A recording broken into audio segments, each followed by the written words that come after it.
अभिभाषणावर बोलण्यासाठी संधी दिल्याबद्दल महाराष्ट्र सरकारने दाओसमध्ये 15,72,000 कोटीची गुंतवणूक त्या ठिकाणी आणली आहे, तर ती अभिनंदनीय बाब आहे। परंतु आमची विनंती आहे की माझ्या मतदारसंघात माढा व सोलापूर जिल्ह्यामध्ये बेरोजगारी असल्यामुळे त्यातला काही एखादा लाख कोटी रुपयाचे प्रोजेक्ट आमच्या भागात आणावे, ज्या माध्यमातून त्या ठिकाणी आमच्यातला बेरोजगारीचा प्रश्न त्या ठिकाणी निकाली लागेल। उजनी धरणाचा पालकमंत्री महोदय या ठिकाणी उपस्थित आहेत। उजनी धरणाचा प्रकल्प त्यासाठी 292 कोटी रुपये 82 कोटी रुपये त्या ठिकाणी आपण मंजूर केले होते, परंतु तो आता प्रकल्प होत नाही, कशात अडकलाय तो देखील आपण मागच्या अभिभाषणामध्ये हा मुद्दा महामहिम राज्यपालांच्या होता आणि ह्या वेळेस मात्र तो राज्यपालांच्या भाषणामध्ये नाही, तर त्या ठिकाणी त्याच्यावरती गांभीर्याने विचार करण्याची गरज आहे। शेतकरी कर्जमाफी होणार का यासाठी आपण आश्वासन दिलं होतं, परंतु शेतकऱ्याला कर्जमाफी मिळणार आहे का नाही यामुळे शेतकरी आज कर्ज भरत नाही आणि कर्ज भरत नसल्यामुळे त्याचं थकीत आहे आणि पुढे त्या ठिकाणी त्याला अडचण येते। तर त्या ठिकाणी आपण ही कर्जमाफी करणार आहोत का आणि कधी करणार आहोत त्यानुसार विचार करणं गरजेचं आहे। पांदन रस्त्याचा प्रश्न खूप मोठा आहे। या ठिकाणी मंत्री महोदय, पांदन रस्ता हा सगळ्यात महत्त्वाची बाजू आहे, जिथं आज भांडणं तंटे होत आहेत, रस्ते नाहीत, पीक जात नाही, तर ते पांदन रस्त्याचा देखील या अभिभाषणामध्ये उल्लेख नाही। आणि मग पांदन रस्त्याची योजना सुरू राहणार का, शेतकऱ्याला त्या ठिकाणी रस्ता मिळणार का, ही देखील महत्त्वाची बाब आहे।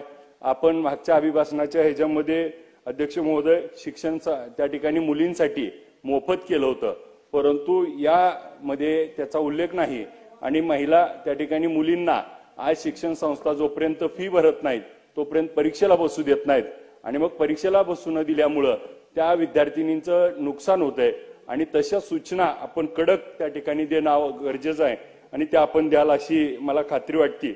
या राज्यामध्ये मुख्यमंत्री युवा प्रशिक्षण योजना आपण सुरू केली, 1,32,000 युवकांना त्या ठिकाणी आपण प्रशिक्षण दिलं, पण त्यांना पुढे नोकरी मिळाली नाही आणि मग 6 महिन्यामध्ये त्यांचं प्रशिक्षण पण पूर्ण होत नाही आणि धड ते पूर्ण शिकत नाहीत, अर्धवट होत आहेत, तर त्यांना 2 वर्ष त्या ठिकाणी हे प्रशिक्षणासाठी आपण द्यावा असं एक त्या ठिकाणी वाटतं।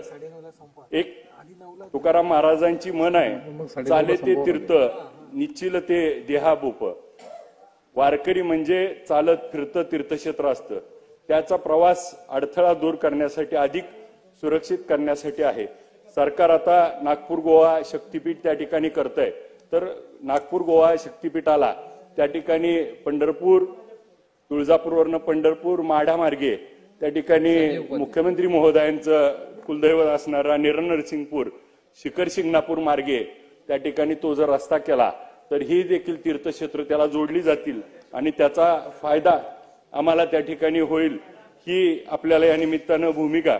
सरकार आता टिकाऊ रस्ते 7,400 किलोमीटर सिमेंटचे करणार आहे, त्यामध्ये सरकारने फक्त शासनाने दुजाभाव न करता हे रस्ते त्या ठिकाणी त्वरित करून विकास कामाला गती द्यावी, ही या निमित्तानं राज्य सरकार त्या ठिकाणी नाविन्यपूर्ण योजनेमध्ये शहरासाठी काम करतंय।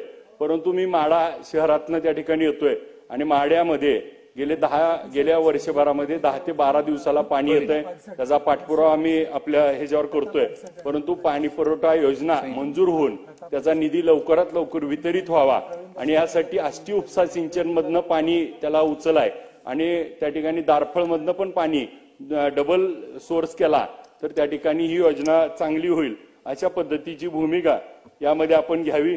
एक सगळ्यात महत्वाची आत्ताची अडचण शेतकऱ्याची आहे की आज सोलार पंपाची योजना मागेल त्याला आपण त्या ठिकाणी साहेब आम्हाला बोलू द्या साहेब, सकाळपासून बसलोय साहेब त्या ठिकाणी। आता साहेबांना मगाशी पवार साहेबाला बोलू दिले, आम्हाला बोलू द्या साहेब। त्या ठिकाणी साहेब सोलार पंपाची अडचण अशी झाली आहे, सोलार पंप मी नदीकाठच्या बाजूला येतोय, नदीकाठला 5 गुंठे असेल तरच तुम्ही सोलार पंप देताय, पण 5 गुंठे मिळत नाही आणि सोलार पंप लावला तर पुराच्या काळात ते वाहून जातील, सोलार वरती त्या ठिकाणी नदीकाठचं होत नाही आणि आज लाईटचं कनेक्शन पण त्याला देत नाही, त्यामुळं शेतकऱ्याची खूप मोठी अडचण आहे। आणि अजून एक अडचण या योजनेमध्ये आहे, ज्याला लाईटचं कनेक्शन आहे त्याला सोलार देत नाही। मग जर आपण ज्याचं 5 आणि 7.5 HP लाईटचं कनेक्शन आहे त्याला जर सोलार दिला तर त्याचं लाईटवरचा भार कमी होईल आणि आज जे ऍडिशनल डीपी साठी जे प्रस्ताव येत आहेत साहेब, आमच्याकडे डीपीडीसी साठी सगळे ऍडिशनल डीपी का तर लोड नाही. आज आमच्याकडे आरण असेल, तुळशी असेल, आमच्या इथं मोडलीम असेल, मानेगाव असेल, आज आमच्या मतदारसंघात कुठेही साहेब लाईट चालत नाही. लाईटची इतकी बेकार अवस्था आहे की त्या ठिकाणी 2 तास 3 तास लाईट चालती. लोकांचे दिवसात जर 100 फोन आले तर त्यातले 30-40 फोन हे लाईटसाठी येतात. कमी दाबानं सिंगल पेज न सोडणं, डबल करणे, ट्रिप करणे, अशा कितीतरी गोष्टी. आणि तिथले अधिकारी मात्र मुजोर आहेत. त्या ठिकाणी त्या आमच्या एका लवळच्या घटनेमध्ये त्या ठिकाणी दोन्ही गटामध्ये दोन्ही गावामध्ये भांडणं, अधिकारी मात्र मोकळे राहतात. त्यामुळे ती सगळ्यात महत्वाची बाब आहे, ती करणं गरजेचे आहे. साहेब, शेतकऱ्याला कर्जमाफी नाही. आणि दुसरी गोष्ट, आता नवीन कर्ज देण्यासाठी नॅशनलाइज बँका आपल्या अभिभाषणामध्ये 74,000 कोटीचं लक्ष ठेवलंय, परंतु नॅशनलाइज बँका कर्जच देत नाहीत. तर त्यासाठी जिल्हाधिकाऱ्यांना देखील आम्ही बोललो. जिल्हाधिकारी साहेब म्हणतात आम्ही फक्त त्यांना सूचना देऊ शकतो, करू शकतो, परंतु नॅशनलाइज बँका त्यावरती काही करत नाहीत. तर ते करणं खूप गरजेचं आहे. साहेब, बोलू द्या. शाश्वत ऊर्जा कार्बन करण्यासाठी आज सरकारने सांगितलंय की साहेब इथेनॉलचं 101 कोटी 21 लाख लिटर इथेनॉल पुरवठा करण्याची भूमिका घेतली आहे. परंतु यामध्ये त्या ठिकाणी ते करण्यासाठी आज गेल्या वर्षी केंद्र सरकारने अचानकपणे इथेनॉल बंदी केली होती. आणि मग अचानक इथेनॉल त्या ठिकाणी ज्यूस्ड इथेनॉल आणि बी हेवी बंद केल्यामुळे सगळे साखर कारखाने अडचणीत आले. सगळ्यांचे हप्ते, EMI त्या ठिकाणी, व्याज त्या ठिकाणी थकलेत. आणि मग अशा परिस्थितीमध्ये त्यांना सबमिशन देणं गरजेचं आहे. आणि इथेनॉलला त्या ठिकाणी पर लिटर काहीतरी अनुदान देणं आणि इंटरेस्ट सबमिशन देण्याची गरज आहे, ती देण्याची त्या ठिकाणी गरज आहे. शासनाने साहेब नैसर्गिक आपत्तीमध्ये 814 कोटी रुपयाचा त्या ठिकाणी देणार आहेत. परंतु 28 फेब्रुवारीचा GR मध्ये सोलापूर जिल्हा मात्र यातून वगळलाय. आणि मग आमच्या शेतकऱ्याला त्या ठिकाणी देणं गरजेचं आहे. आमच्या इथं साहेब आता आपण सरकारने वस्ती शाळा बंद करणार. मग वस्ती शाळा बंद केल्यामुळं 23,000 शिक्षक हे अतिरिक्त होणार आहेत. आणि मग त्या वस्ती शाळेवरच्या मुलींच्या शिक्षणाचा प्रश्न काय होणार? साहेब 2 मिनिटं. वस्ती शाळेवरच्या मुलांचा प्रश्न काय होणार? आणि मग त्यांच्या शिक्षणासाठी आज प्रत्येकाला शिक्षण मिळालं पाहिजे एका बाजूला आपण म्हणतोय, आणि दुसऱ्या बाजूला मात्र ही भूमिका इथे. तर त्या ठिकाणी ह्या शाळा रद्द करू नये आणि त्या ठिकाणी त्या शाळा मजबूत करण्यासाठी प्रयत्न करावा. साहेब, शासनाने महाक्रमांकमध्ये सांगितलंय की ऑलिम्पिक सारख्या आंतरराष्ट्रीय खेळामध्ये 12 खेळांचा समावेश करण्यात येतोय. त्यामध्ये साहेब सोलापूर जिल्ह्यात माझ्या माढा मतदारसंघामध्ये त्या ठिकाणी कुस्ती मोठ्या प्रमाणात खेळली जाते. तर कुस्तीसाठी संकुल आणि सगळ्यात महत्वाचं साहेब माझ्या मतदारसंघात आरण, तुळशी, टेंभुर्णी, पंढरपूर आमच्या भागामध्ये साहेब आर्चरीमध्ये, तीरंदाजमध्ये सगळ्यात जास्त विद्यार्थी. आणि या आर्चरीमध्ये 32 अधिकारी त्या ठिकाणी झाले. त्यामुळं ह्याच्यासाठी साहेब बोलू द्या साहेब. आणि ह्यासाठी आज सगळ्यात महत्वाची गोष्ट आहे साहेब, आज आम्हाला ह्यामध्ये ज्या गोष्टी अडचणीच्या आहेत त्या गोष्टीला आपण मार्ग काढून द्यावा. आज साहेब खताच्या बाबतीमध्ये इतकी अडचण आहे साहेब, युरिया लिंक केल्याशिवाय खत दिलं जात नाही आणि त्या ठिकाणी युरियाची खूप मोठी अडचण आहे.